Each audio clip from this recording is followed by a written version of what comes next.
Leave this seat now, or I'll have you removed from my aircraft. Your aircraft? Captain? Her name is listed as the airline owner.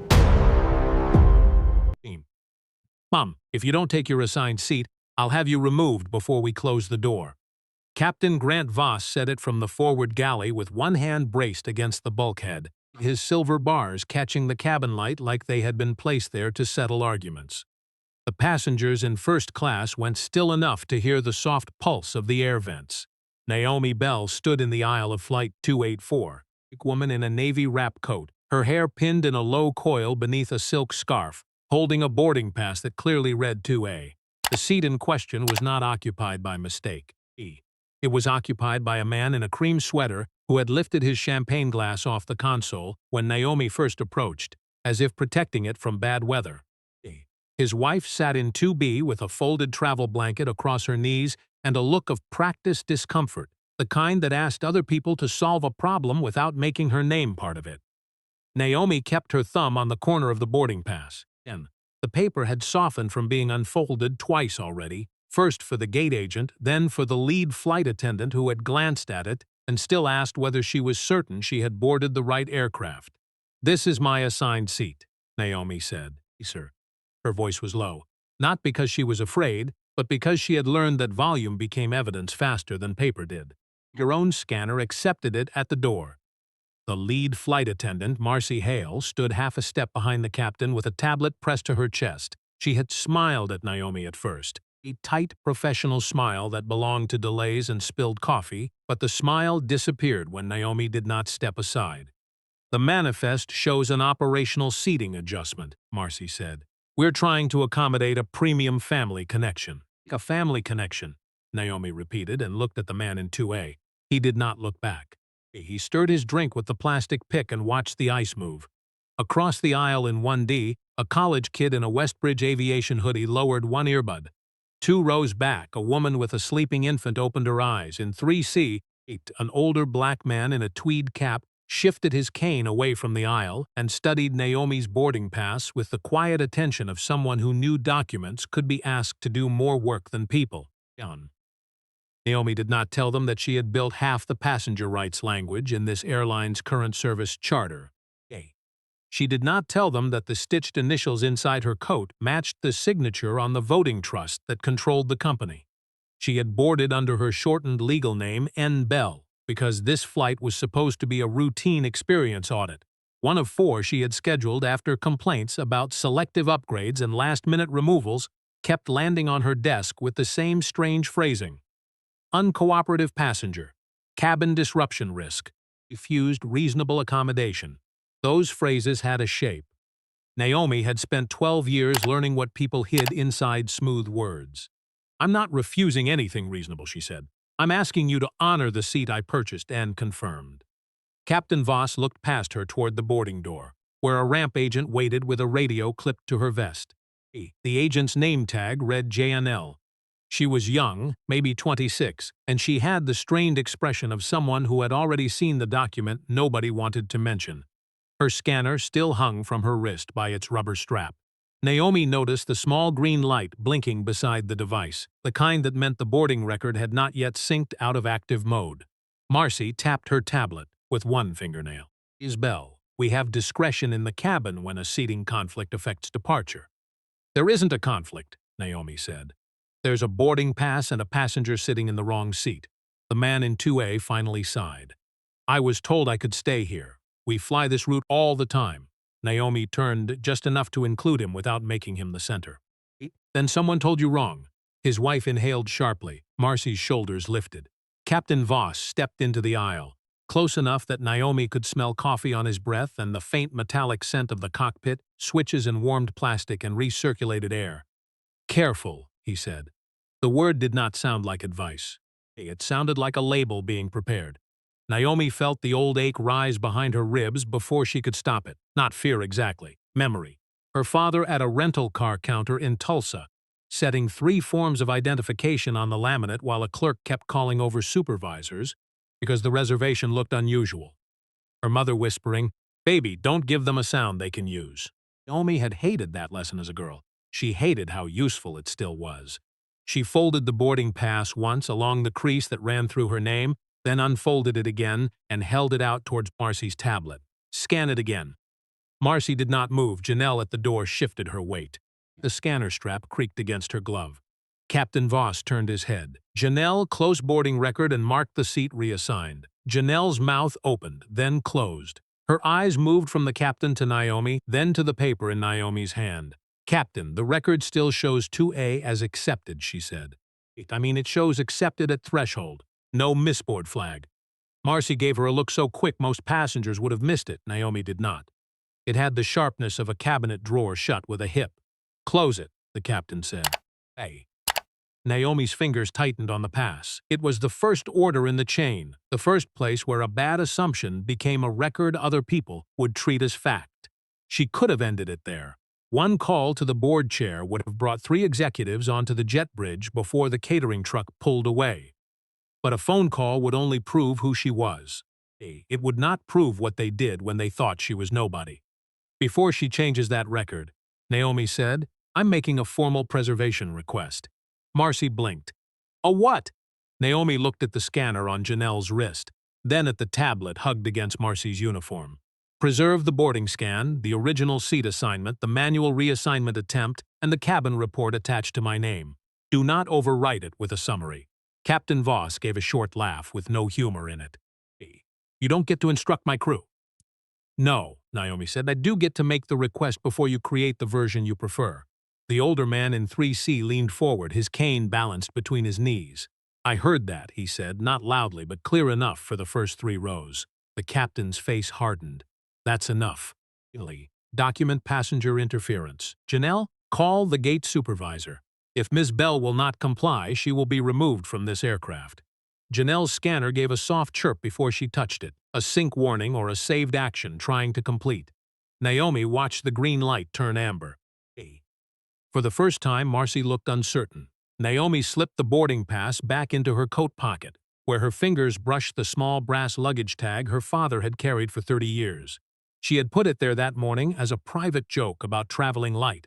Now it felt heavier than her suitcase. I'll step onto the jet bridge, she said.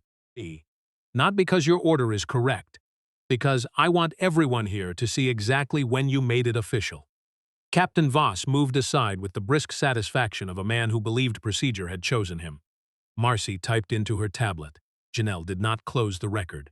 She held the scanner down by her thigh, amber light blinking against the seam of her vest, while Naomi walked past first class and onto the jet bridge under the stare of 30 people who had just watched a seat number become a threat. The jet bridge was colder than the cabin, with a draft moving under the rubber seams where the tunnel met the aircraft door. Naomi stopped just beyond the threshold, not far enough to be out of sight, and placed one palm against the metal railing. Below her, through the narrow window, a baggage cart crawled past with its orange beacon blinking against the morning gray. Flight 284 had been scheduled for an on-time departure to Denver. Every minute now had a cost someone would try to pin on her. The gate supervisor arrived with his radio already lifted. His name was Owen Pike, according to the badge clipped crookedly to his blazer, and he looked first at Captain Voss, then at Marcy, then at Naomi's empty hands. That order told her most of what she needed to know. What's the issue? He asked, though he had pitched the question toward the cockpit door instead of toward the passenger standing in front of him. Captain Voss folded his arms. Passenger in 2A refused a seating adjustment, interfered with crew direction, and is now making legalistic demands on the jet bridge. Naomi let the sentence hang long enough for Owen to hear the shape of it. Refused, interfered, demands. The wrong story had dressed itself before she was allowed to speak. I asked for my confirmed seat to be honored, she said. When the captain ordered the record changed after I showed my boarding pass, I made a preservation request. Owen's eyebrows moved at that. A small flicker of recognition quickly covered. Attorney? No. Then I'm going to ask that we keep this simple. He turned his body, so the airline logo on the wall sat behind him like a seal.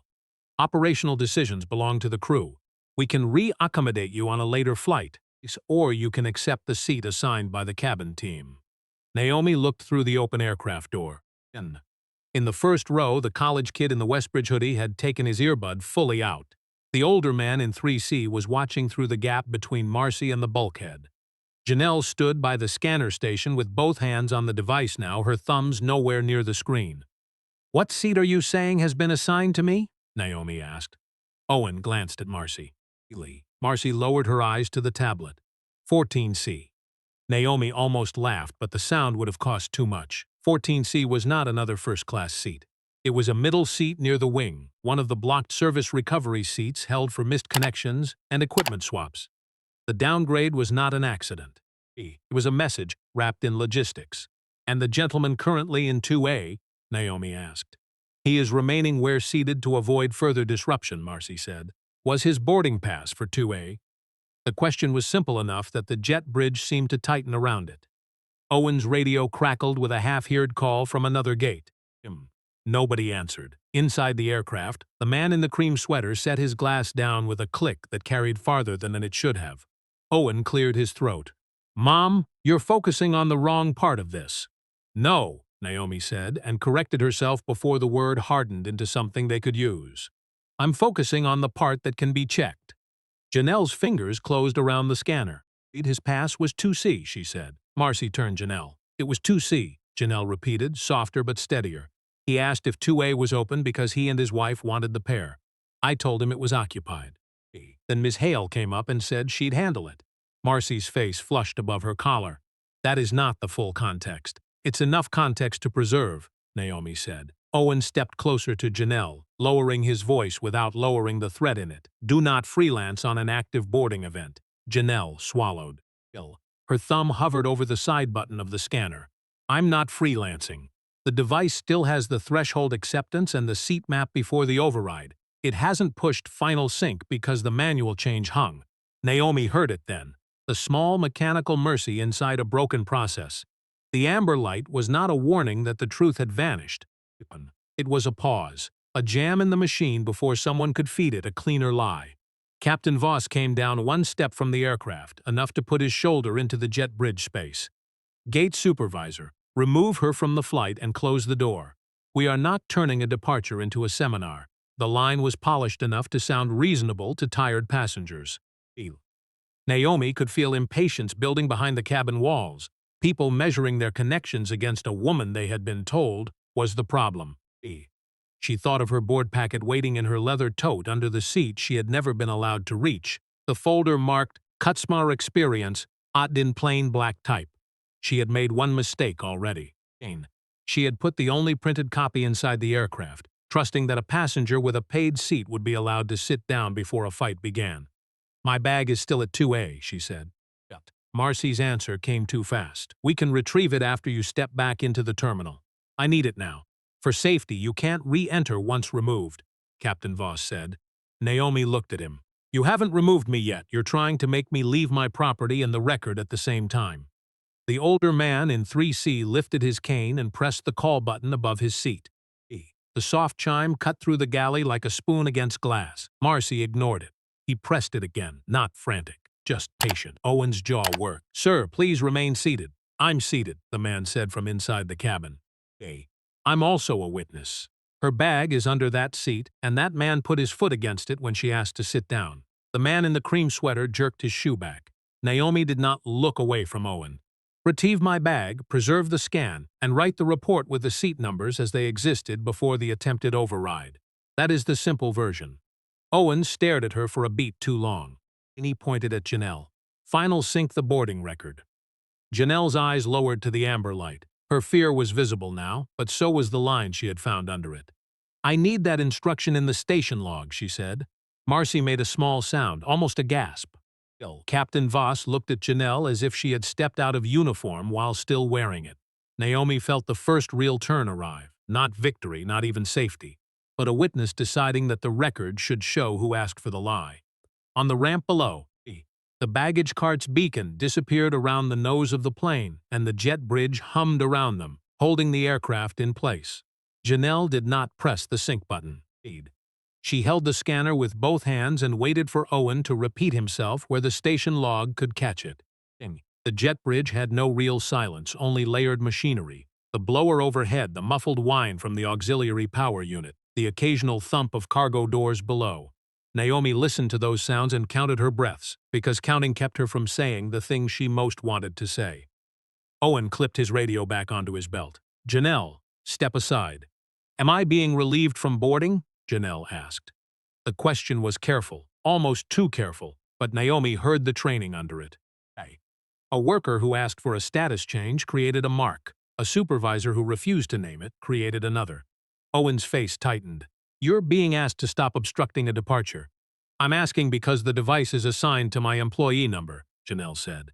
"If the final sync goes through under my login, it looks like I made the change." Marcy's tablet dipped half an inch. Captain Voss exhaled through his nose and looked toward the cockpit, where the first officer's shoulder was visible beyond the doorway. In the cabin, passengers had begun to lean into their own discomfort. A man in 1A checked his watch with unnecessary force. The woman with the infant bounced her knee, whispering something into the baby's ear that sounded more like a prayer than a lullaby. Naomi looked at Janelle then, really looked. The young woman's braids were tucked into a low bun under the company cap, and one loose strand clung to the corner of her mouth. She had probably expected a bad morning to mean a tight turnaround, a missing wheelchair tag, an angry passenger with a cracked suitcase. She had not expected to stand between a captain and a record that might follow her employee file home. "That's a valid concern," Naomi said. Owen turned on her. "This is no longer your concern. My name is the one you're attaching the report to. And your conduct is the reason there will be a report," he said, satisfied with the circle he had drawn. There it was, the line closing in. Naomi felt the mistake she had made earlier deepen. By staying in the jet bridge, she had preserved visibility, but she had also let them move the argument from a seat to compliance. Her father's brass luggage tag pressed through the pocket lining against her knuckles. He used to say machines were honest until people taught them what to forget. Naomi withdrew her hand from her coat and kept it open at her side. "I will leave the aircraft area once my carry-on is returned and my removal is documented as involuntary." Captain Voss answered before Owen could. "Fine. Document refusal to comply and deny boarding. They'll retrieve the bag after she clears the bridge." "No," Naomi said.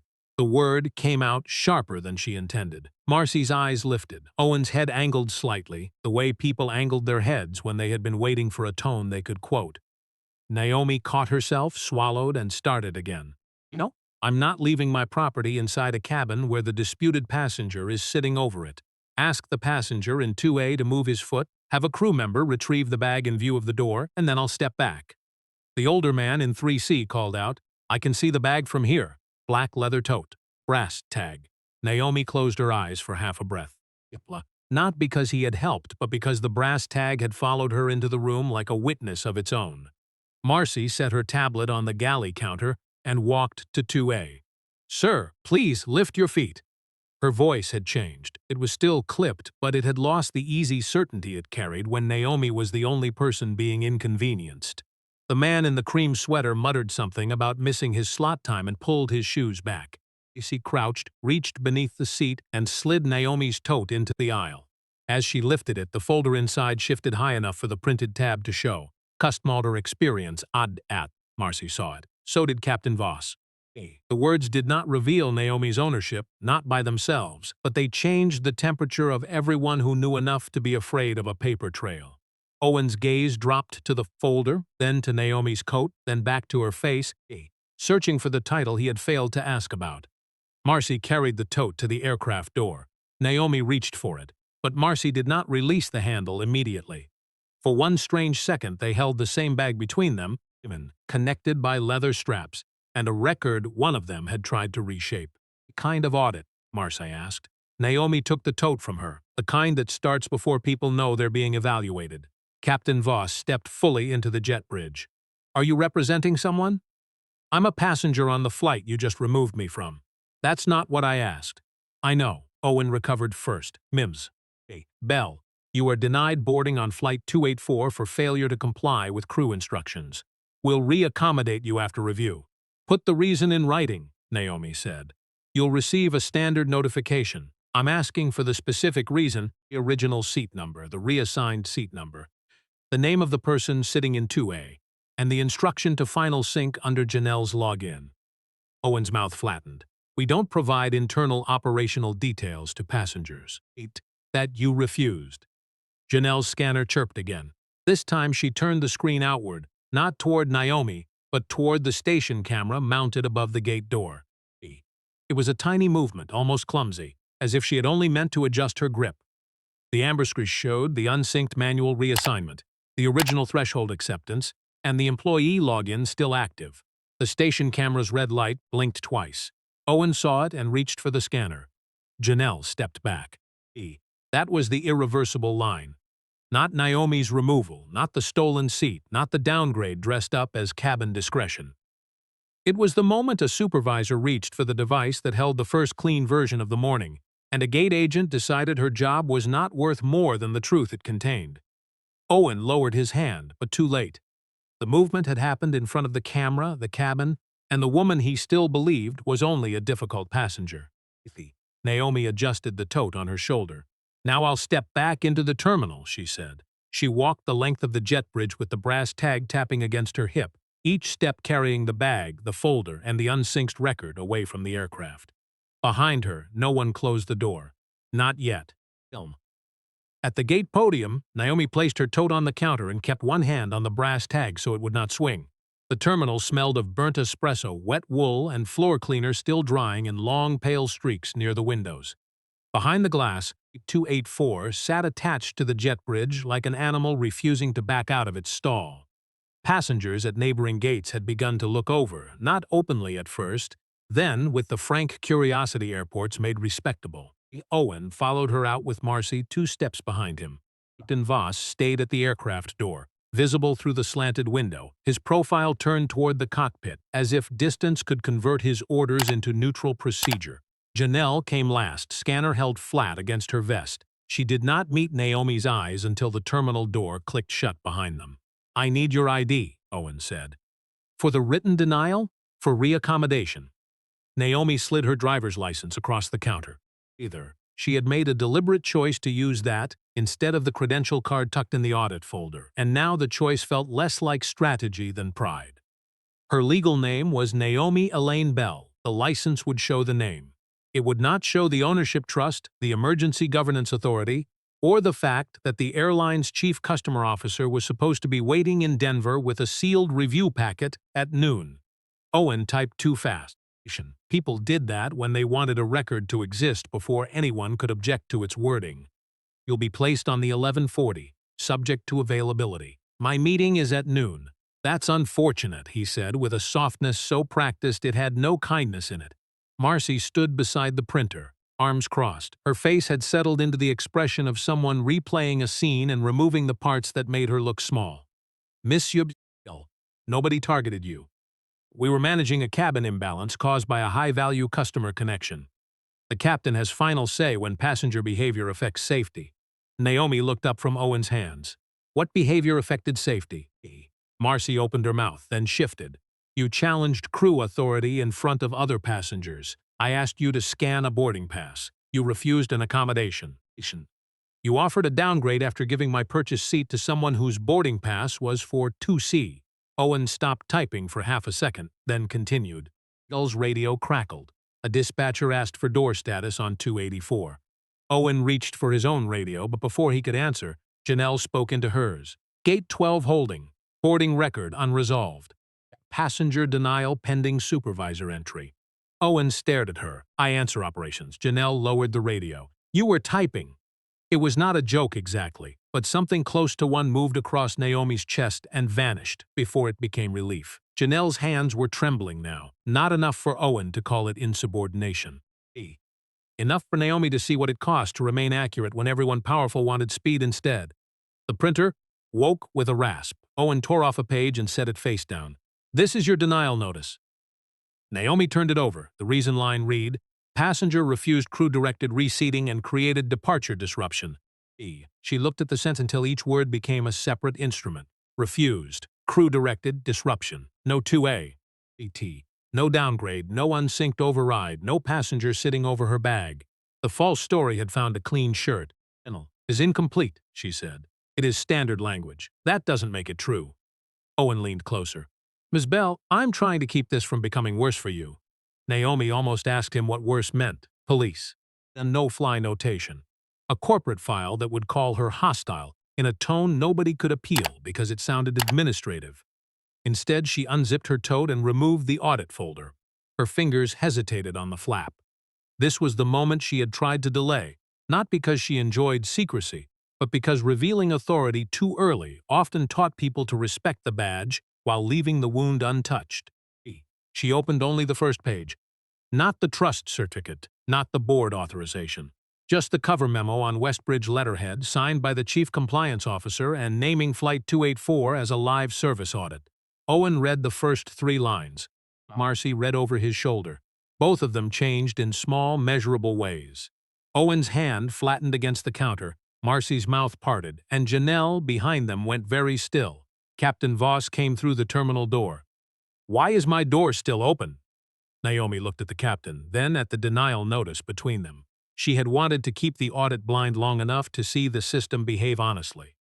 It had behaved honestly, just not in the way the company advertised. "Because your station has a preservation issue," Naomi said, "and because your denial notice omits the facts your own device still holds." Captain Voss glanced at the memo without leaning close. "A service audit doesn't override captain authority." "No," Naomi said. "It documents how that authority is used." Owen swallowed. "Who authorized this audit?" Naomi slid the memo back into the folder before he could read the attachment list. "The office that will receive Janelle's scanner log, the station camera clip, the original seat map, and this denial notice. I'm sending a preservation hold now." Marcy's voice dropped. "You work for Westbridge?" Naomi zipped the folder into the tote. "I own the controlling interest in it." The words did not make the terminal explode. No one gasped. A child at the next gate kept dragging a toy airplane across the carpet. The espresso machine hissed from the kiosk behind them. What changed was smaller and more useful. Owen stepped back from the keyboard as if the keys had become hot. Marcy looked toward the aircraft, where the man in 2A still sat with Naomi's seat, and no idea the ground under it had started to move. Naomi picked up the denial notice and folded it once. "Do not close that flight record," she said. "Not until compliance reviews the attempted override." Captain Voss's eyes narrowed. "You're holding my aircraft." "No," Naomi said. "Yeah, your own incomplete record is." Janelle's scanner chirped a third time, and this time the amber light held steady, not warning, not clearing. Just waiting for someone with the proper authority to decide whether the truth would be preserved before the plane moved. The word controlling did not travel through the gate area the way gossip did. It stayed close to the podium, heavy enough that Owen stopped touching the keyboard, and Marcy folded her arms tighter, as if her own elbows could hold the morning together. Captain Voss looked at Naomi for a long moment, then at the aircraft door behind him, calculating whether authority could be reclaimed by refusing to understand what had just been said. "You should have identified yourself before interfering with my crew," he said. Naomi placed the folded denial notice beside her tote. "I identified myself as the passenger assigned to 2A. That was the only identity required for the seat." "That is not how an audit works," Voss said. "It is exactly how this one works." Owen's headset beeped against the counter. He flinched, then answered with a flat Gate 12. As he listened, his eyes moved toward the aircraft window. "No, we are not ready to close. Station record is under review." His mouth tightened around the last 2 words, like they had a taste he disliked. "I understand the departure window. Put it on gate hold, not passenger delay." Naomi heard the correction and let it stand. A small truth had entered the operational stream. Yet it was not enough, but it was no longer nothing. Janelle shifted beside the bag sizer, scanner held against her ribs. "Miss Bell," she said, then stopped when Owen looked at her. She took one breath and started again. "The device can export a local event log if a station manager approves it.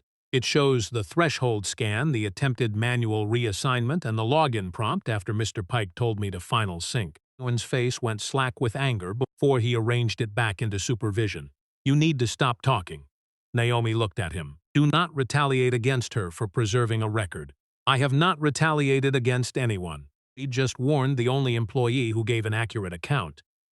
Marcy stepped in, her voice lower now, aimed more at Naomi than the terminal. "You have to understand what the cabin looked like from our side. We had a premium customer saying he'd been told the seat was available, a delayed push time, and a passenger refusing to accept a re-seat. The captain made a call to protect the flight. Naomi studied her. For the first time, Marcy had offered the version that could survive in a meeting. Time pressure, conflicting information, safety judgment. It was not nothing. It was also not the truth. Who told him 2A was available? Marcy glanced toward the aircraft. The seat map had a ghost-open display for a few seconds after boarding started, she said. It happens when the gate and cabin tablets don't refresh together. He saw it when I was checking the forward galley count. And when my threshold scan confirmed 2A, I thought the scanner lagged. Did you check? Marcy's fingers pressed into the fabric at her elbows. I asked you whether you were sure you were on the right aircraft.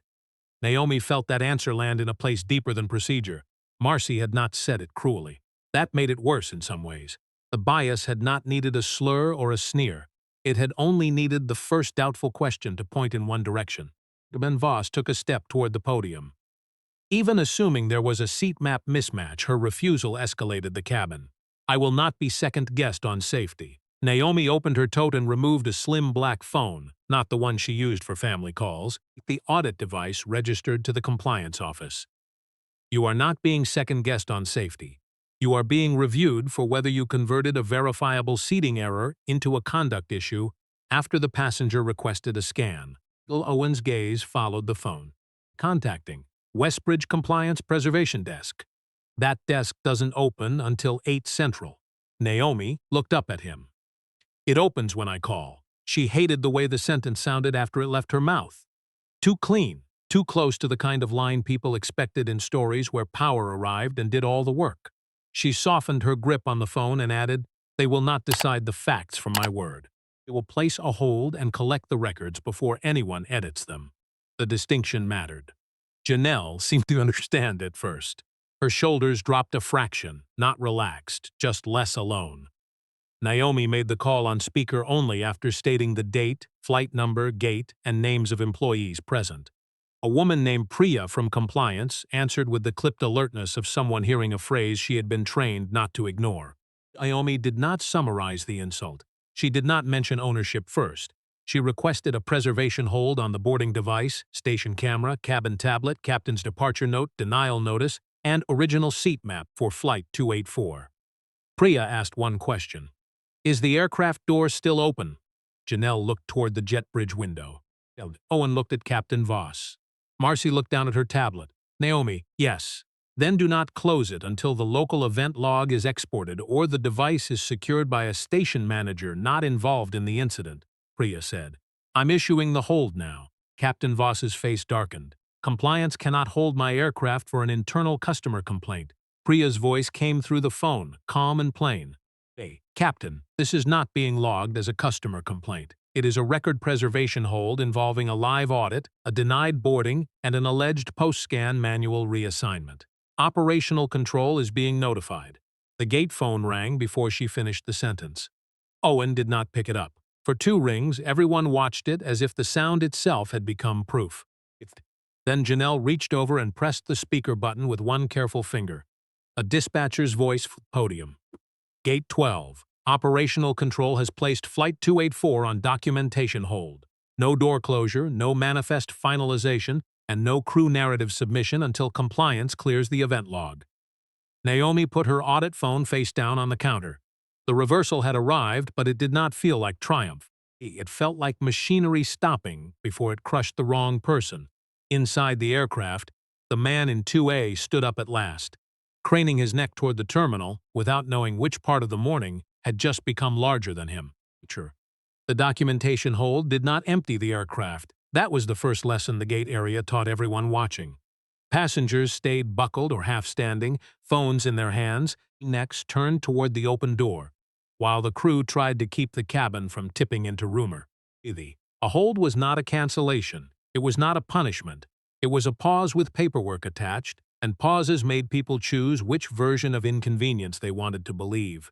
Owen finally answered the gate phone on the second line, speaking in clipped fragments to station management. Yes, she's here. Yes. Compliance is on speaker.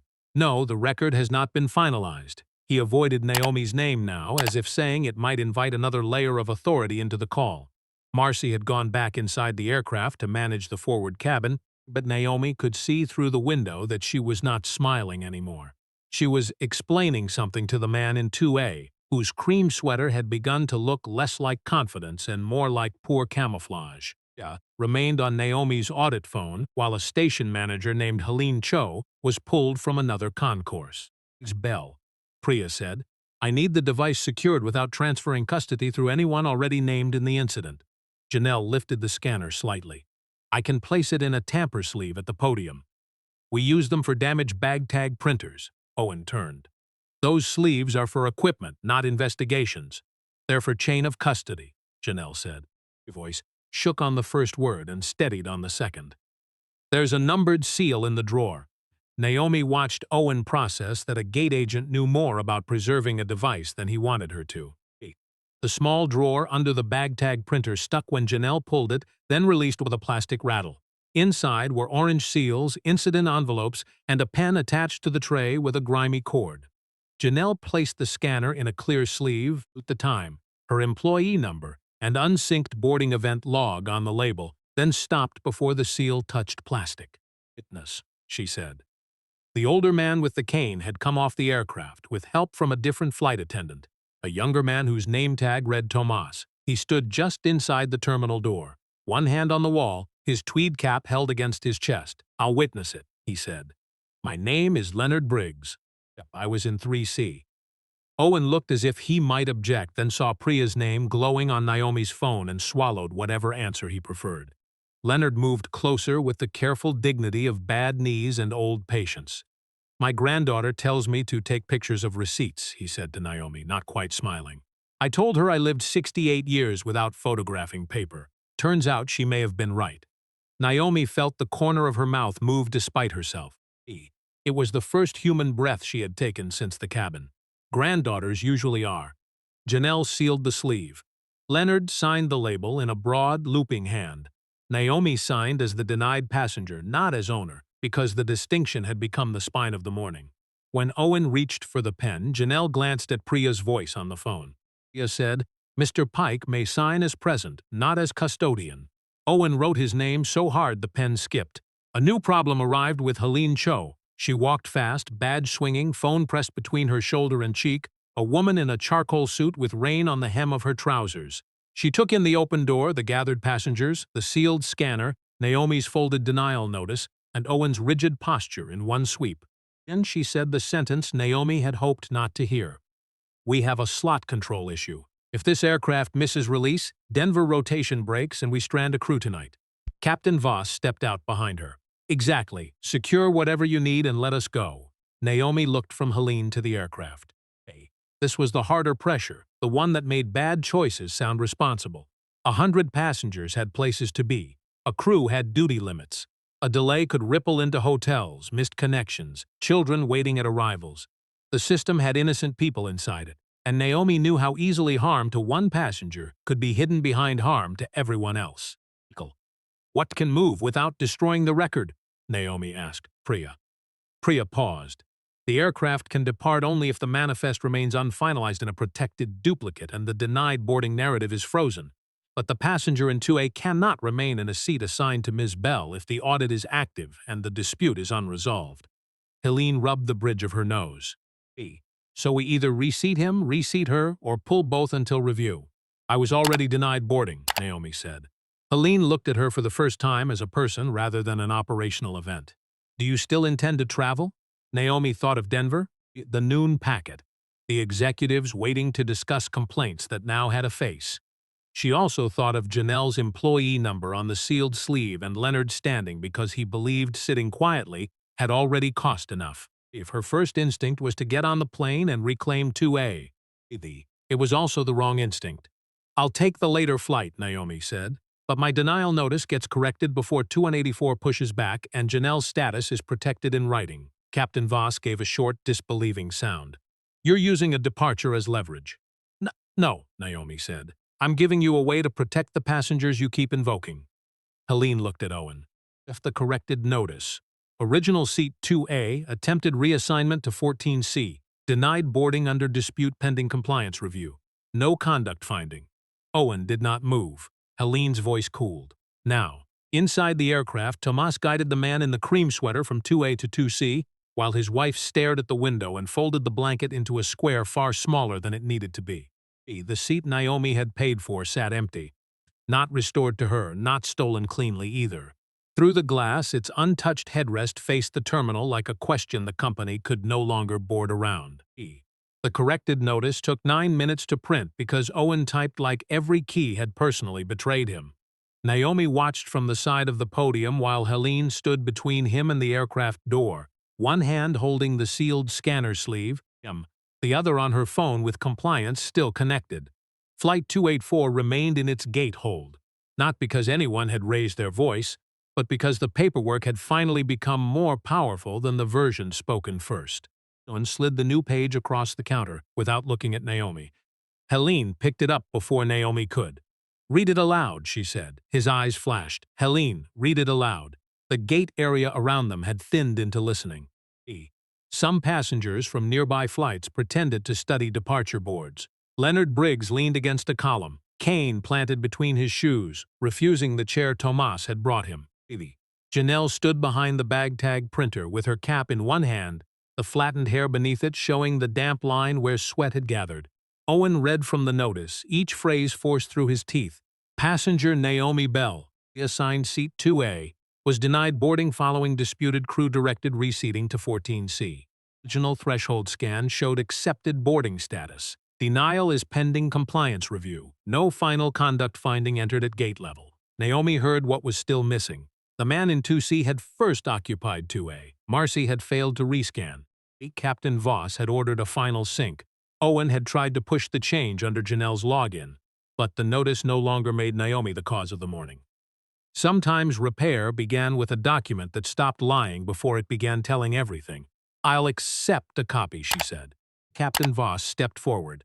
"Then release my aircraft." Priya's voice came through Naomi's phone. "Not yet. Operational control is joining with compliance review." Helene closed her eyes for half a second, then opened them with the weary discipline of a person who had learned that closing them longer only invited more work. The gate phone rang again. This time she answered and placed it on speaker. A man's voice entered, older, controlled with the dry fatigue of early executive calls. "This is Daniel Price, Operational Control. I have compliance review and crew standards on the line.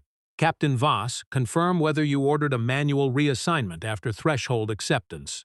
Voss looked toward the aircraft. The cockpit door was still open. The first officer was watching now, no longer pretending to check a panel. "I ordered the gate to resolve a passenger disruption." "That was not the question," Daniel said. Naomi kept her hands still on the counter. She did not need to speak. That was harder than she expected. Captain Voss's jaw moved.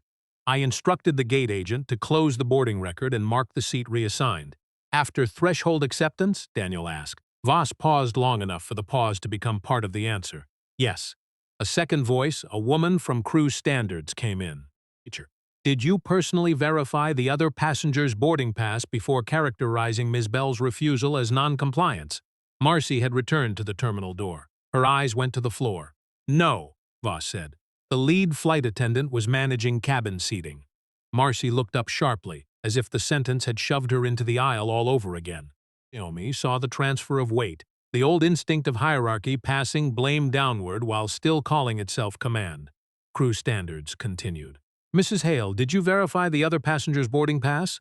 Marcy took one step toward the podium. "I saw the seat map show 2A temporarily open. I did not rescan his pass after Ms. Bell presented hers." "Why not?" Marcy's face tightened. "I believed she was resisting a reasonable accommodation."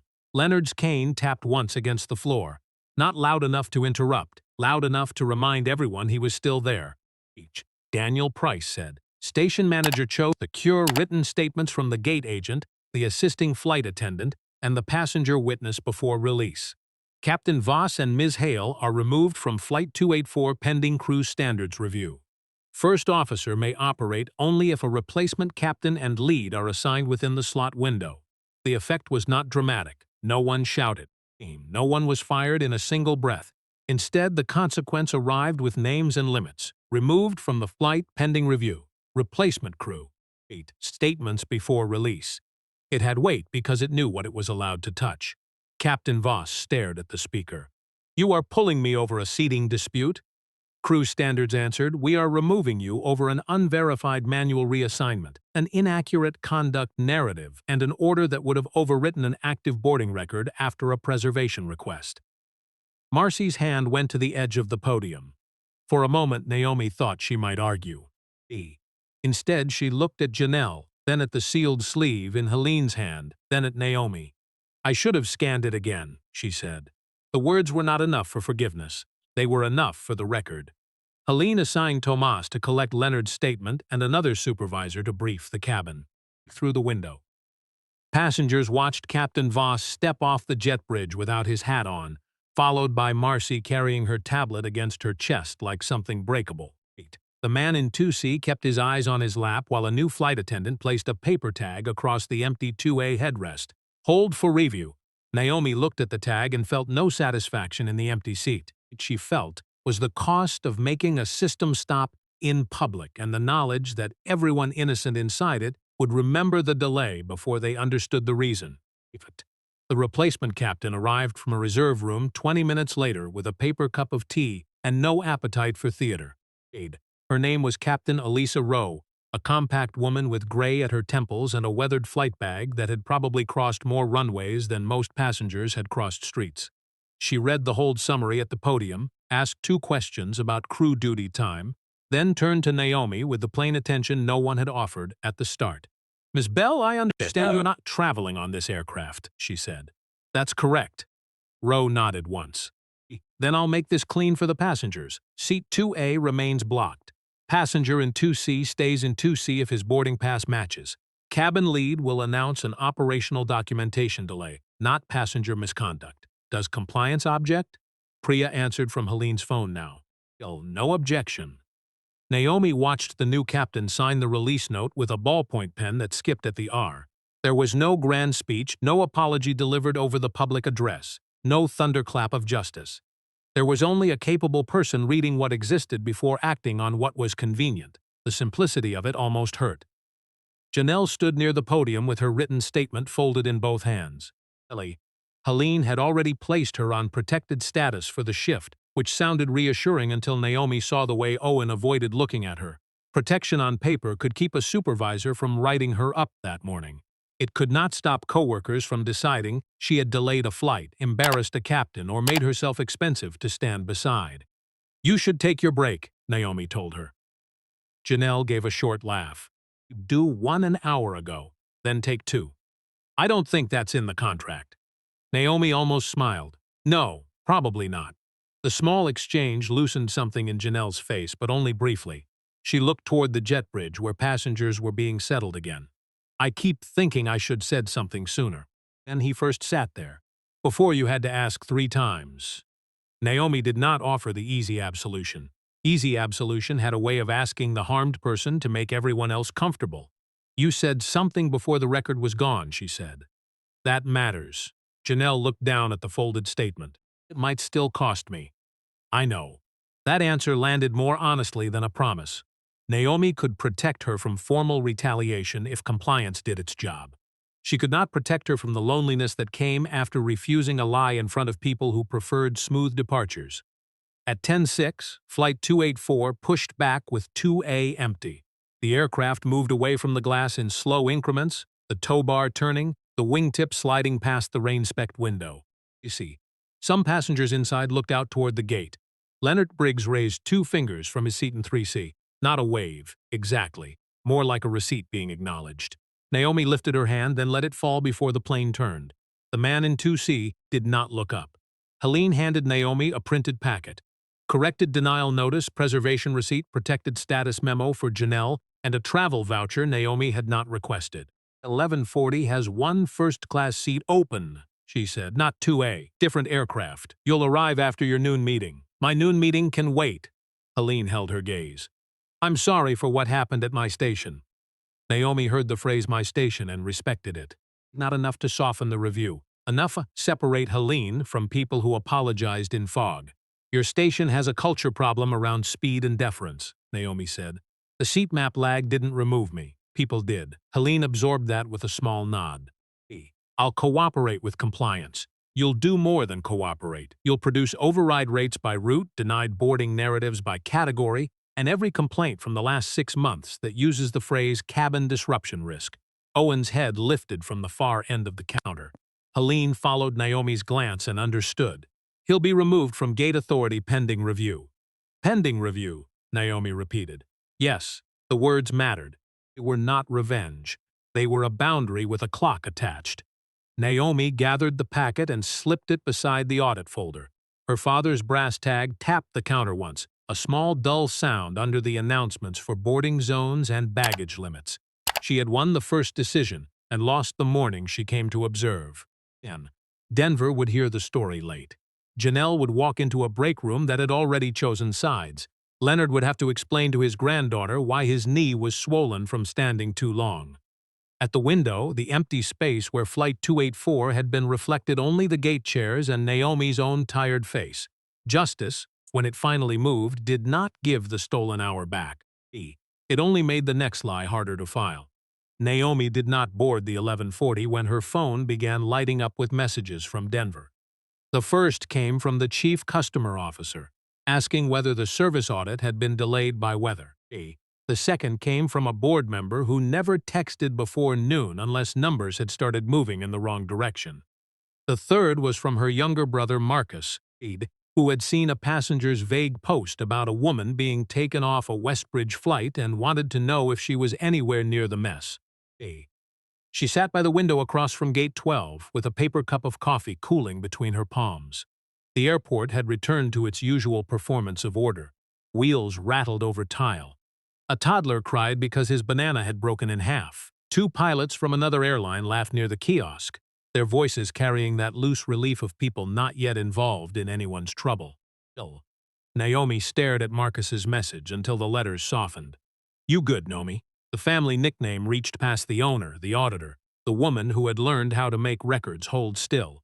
It found the girl who used to sit beside her father on delayed flights while he tapped a brass tag against his suitcase handle and pretended he was not tired of proving he belonged in places where he had paid to be.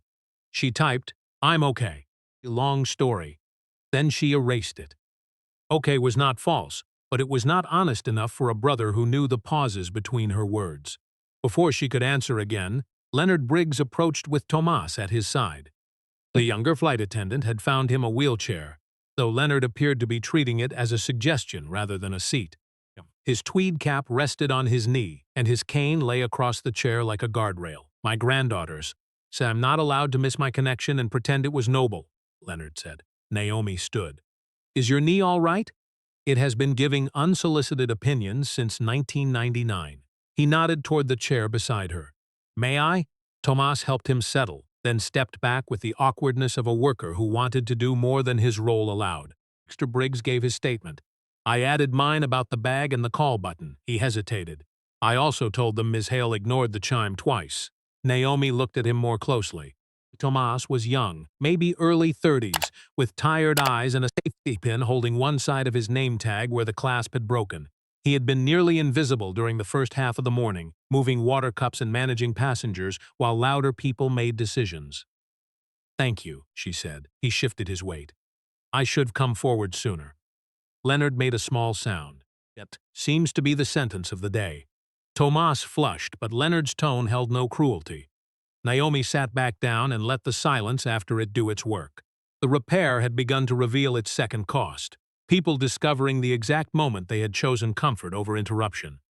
Tomas finally said, "I thought the captain had checked something I didn't know. You get used to assuming the person with the bars has the full picture."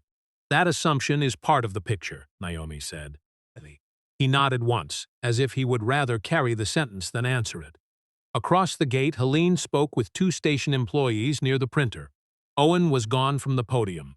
Not fired, not publicly disgraced, not dragged out for the satisfaction of strangers. Removed from gate authority pending review, which meant his keys had been collected, his system access paused, and his version of the morning would have to sit beside other people's statements.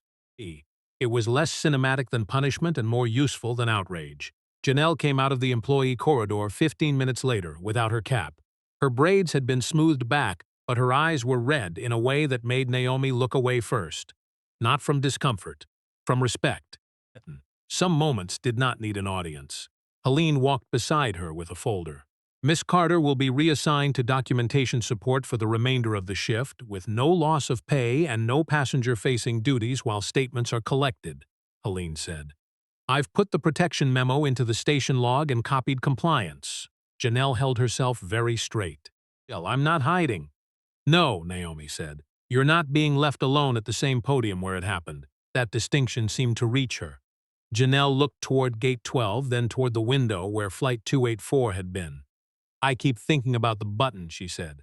How small it was. It's just one sync button. Leonard tapped his cane lightly against the wheelchair frame. Small buttons have started plenty of trouble. Naomi smiled then, tired and unwilling, and the three of them shared a brief uneven laugh that did not erase the morning.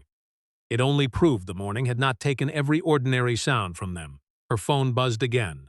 This time it was Priya. Preliminary log exported. Pattern search opened. Similar override language appears in 5 prior complaints. Need authorization to expand review beyond Flight 284. Naomi read the message twice. The first fight had been closed enough to name. Her seat, her denial. The false conduct report, the workers protected, the flight record preserved. But the phrase 5 prior complaints sat on the screen like another row of amber lights waiting to be cleared. She locked the phone without answering yet and looked at Janelle, Leonard, Tomas, and Helene.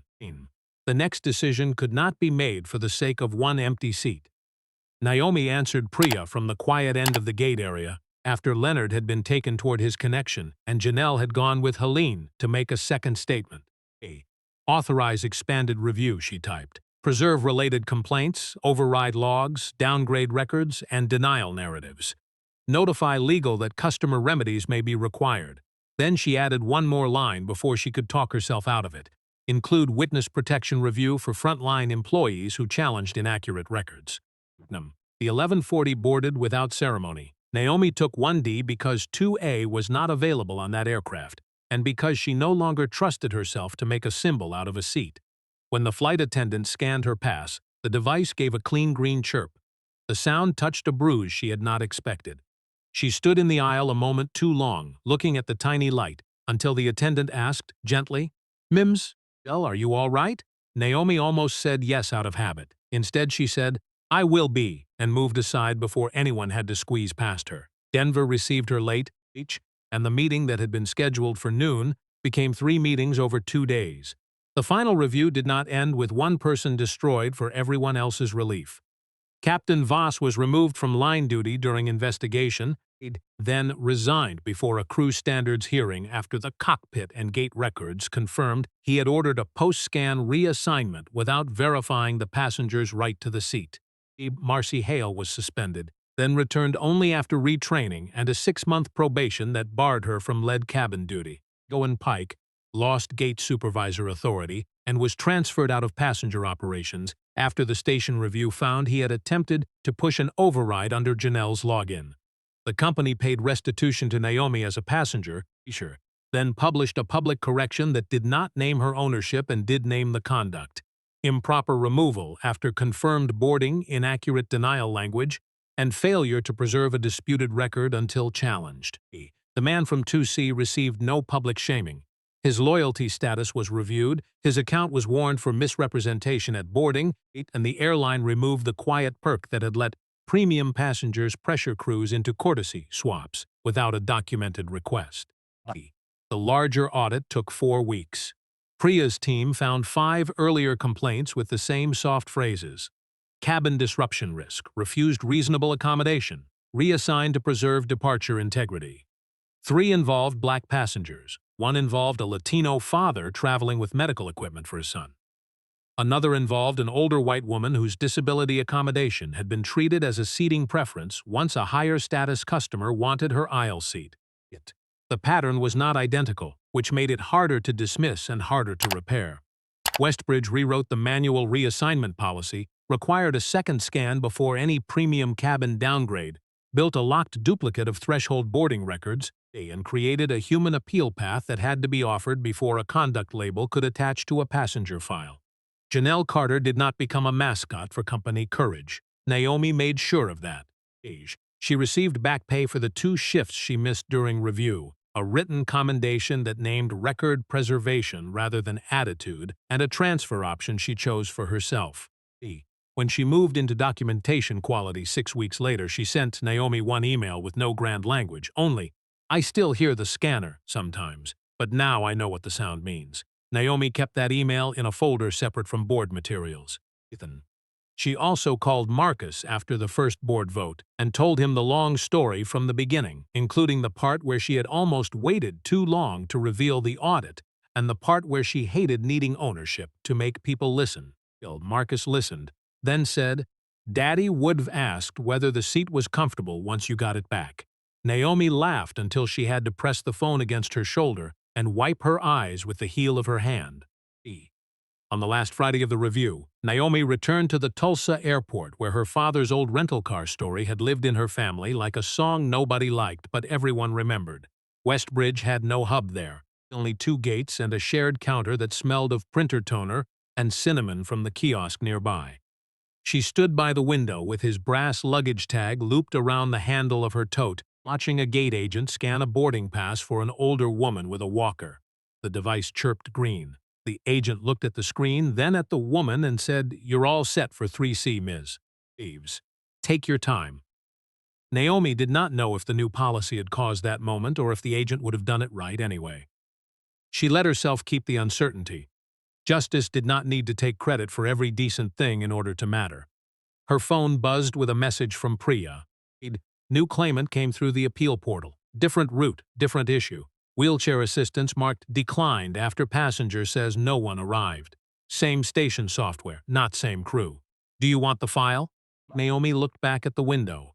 Outside, a ramp worker guided a plane into place with orange wands, each motion small, practiced, and visible to anyone willing to watch.